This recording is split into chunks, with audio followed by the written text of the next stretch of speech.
The Second Great Schism was initiated by a group of Jedi Knights who delved into the extended use of the Force. As they increasingly relied on the Force, these knights uncovered the power to bend life itself through its sufficient intensity. With their new powers, they experimented upon other life forms to create new species and predators as extensions of their will. Their fellow Jedi, however, began to view these powers with suspicion, fearing potential misuse. While the earlier rebel faction, the Legions of Leto, had been defeated in the First Great Schism, echoes of their legacy lingered. It didn't take long for a new wave of dissidents to emerge. Determined to safeguard their newfound powers, this group of Jedi was unwavering in their efforts to persuade their fellow Jedi to join them on the path to eternal life. However, the other Jedi remained unconvinced and sought to distance themselves from the situation. What started as a difference of perspective soon escalated into open conflict, ultimately leading to the exile of these renegade Jedi and their teachings. And thus, a century-long war began. Retreating from the Jedi worlds, the Dark Jedi found themselves in a state of despair.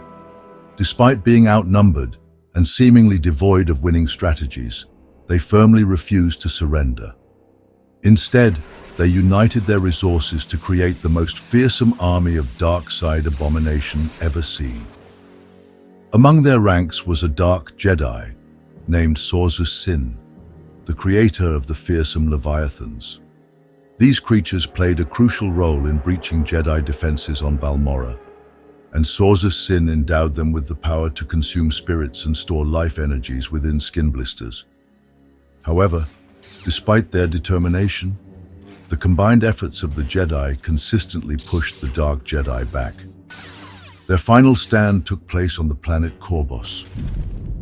Infighting and relentless bombardment by the Jedi and the Republic led to the surrender of the last remaining Dark Jedi.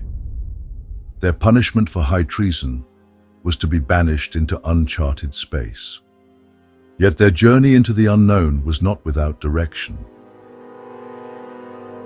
Among them, several ranking commanders: High General Ajunta Pal, Marchioness Shoshan, commander of the Black Legions; Baron Draper, their fleet's sole remaining admiral; Karnes Moore, and Sorzus Sin, who guided them through the Stygian caldera.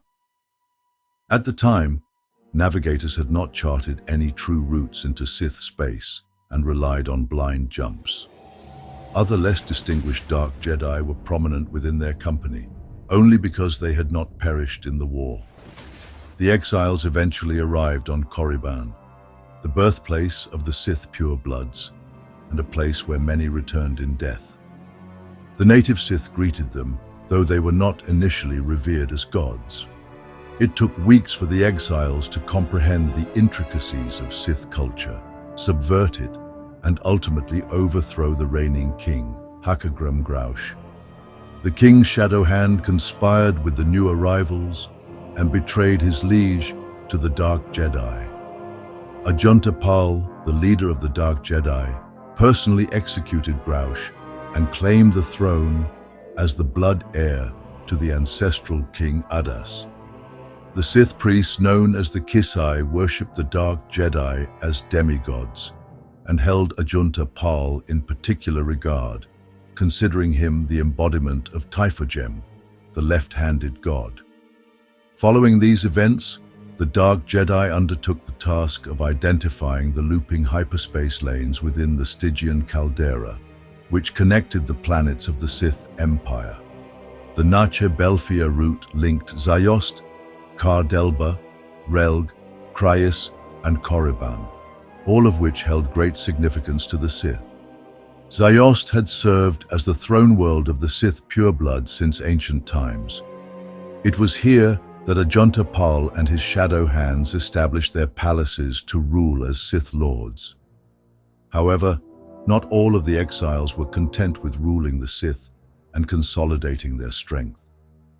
Some of the Dark Jedi returned to Republic territory, intending to attack the Jedi Order.